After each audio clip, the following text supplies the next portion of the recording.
Hello दोस्तों, आपका दोस्त थॉट रिवोल्ट एक बहुत ही अच्छे टॉपिक के साथ वापसी आ गया है, जो कि पृथ्वीराज चौहान ने मोहम्मद गौर को कैसे मारा।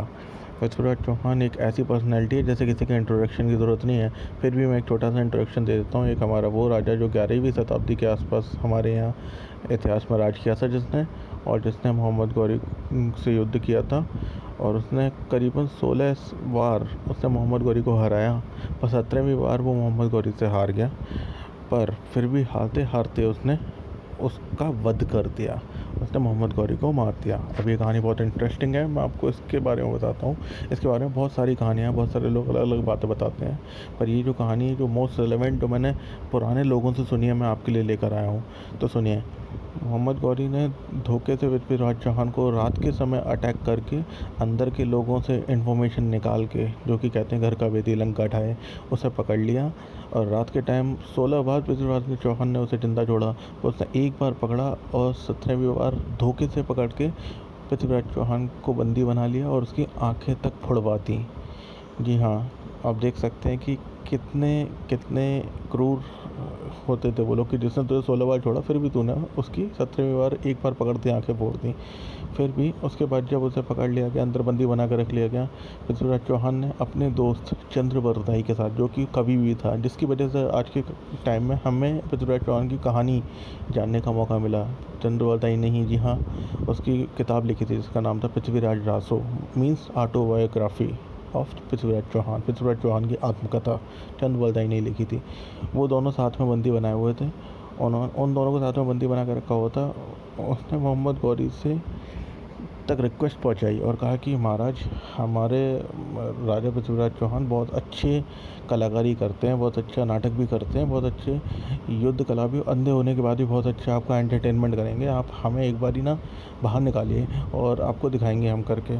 और उसे कैसे भी करके उन्होंने युद्ध के मैदान में, जहाँ नाटक दिखाते हैं, वहाँ बुला लिया। मैदान में पृथ्वीराज चौहान ने बहुत सारी ऐसी चीज़ें करके दिखाई, जैसे देखकर मोहम्मद गौर और उसके साथ वाले जितने भी शासक थे बहुत खुश हुए। बट एक हमें यहाँ बात यहाँ पर जानने की थी कि मोहम्मद गौरी और उसके जितने भी साथ वाले लोग थे, वो हमारे यहाँ की लैंग्वेज नहीं जानते थे, वो अपनी लैंग्वेज जानते थे। तो उनकी लैंग्वेज डिफरेंट थी, हम जो बोलते थे बोलचाल को भी वो ज़्यादा समझ नहीं सकते थे। तो यहाँ पर एक तो आपको हिंदी ठीक से नहीं आती, उसमें भी आप पोइट्री टाइप की हिंदी यूज़ कर रहे हो, काव्य यूज़ कर रहे हो, कविता टाइप की हिंदी यूज़ कर रहे हो, तो उसे और समझ में नहीं आना था। तो बीच में चंद्रबरदाई बहुत सारी चीज़ें बोल रहा था, बोलते बोलते अचानक से वो बीच में बोलता है। उसने उसमें मोहम्मद गौरी की लोकेशन पृथ्वीराज को बता दी जब उसके हाथ में तीर कमान आया। उसने बोला कि 4 बांस 24 गज 8 अंगुल प्रमाण, ताके ऊपर सुल्तान है मत चूको चौहान। इसका मतलब आपको मैं समझाता हूँ कि 4 बांस 24 गज 8 अंगुल प्रमाण, मतलब ये एक तरह से जैसे मीटर, किलोमीटर, सेंटीमीटर्स, लंबाइयाँ नापने की ये जो यूनिट्स हैं आज के टाइम में चलती हैं, उस टाइम में जो यूनिट्स चलती थी और जो दिशा थी, और उस तरह से हमारे नॉर्थ ईस्ट साउथ ईस्ट दिशा नापने के तरीके हैं, उस टाइम में उन्हें दूसरे वर्ड से तरीके से बताया जाता था, हाथ से, उंगलियों से तरीके से। और लंबाई 4 बांस 24 गज 8 अंगुल प्रमाण, इस तरीके से उन्होंने दिशा, ऊंचाई, सब कुछ बता दी कि वहाँ पर कहाँ पर सुल्तान बैठा हुआ है। 4 बांस 24 गज 8 अंगुल प्रमाण, ताकि ऊपर सुल्तान है मत चूको चौहान। इतना बताते उसने जैसे बताया कि ये तो उसकी लोकेशन है, और जैसे ही कर्ता पूरा हुआ, उसने उसी जगह पर ताली बजाकर, खुश होकर, वाह बोलकर, वाह वाह पृथ्वीराज चौहान बहुत बढ़िया, जैसे ही उसने तालियां बजाई, उन्हें शब्द वेदी वाण का ज्ञाता था पृथ्वीराज चौहान, वो आवाज़ सुन के उस जगह को टारगेट कर सकता था। पृथ्वीराज चौहान को पर ये जानकारी और किसी को नहीं थी, बट उनके दोस्त चंद्रबरदाई को, जो कि बचपन का मित्र था, तो बहुत अच्छे से थी। इतना सुनते ही उसने सीधा एक बाण चलाया और सीधा वो जाकर लगा सुल्तान के, और मोहम्मद गौरी वहीं उसकी मृत्यु हो गई।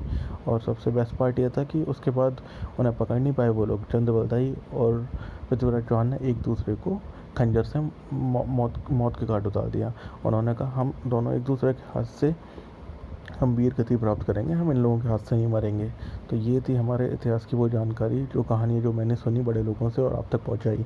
आपको जैसे भी लगती है हमें बताइए, कैसा गर्व महसूस होता है कि हमारी हिस्ट्री इतनी रिच थी, इतने बड़े बड़े लोग हुआ करते थे हमारे टाइम में। और पृथ्वीराज के बारे में कुछ और अच्छी जानकारियाँ हैं जो आपको और भी प्राउड फील कराएंगे, मैं आपके लिए लेकर आता रहूँगा अगली वीडियो में।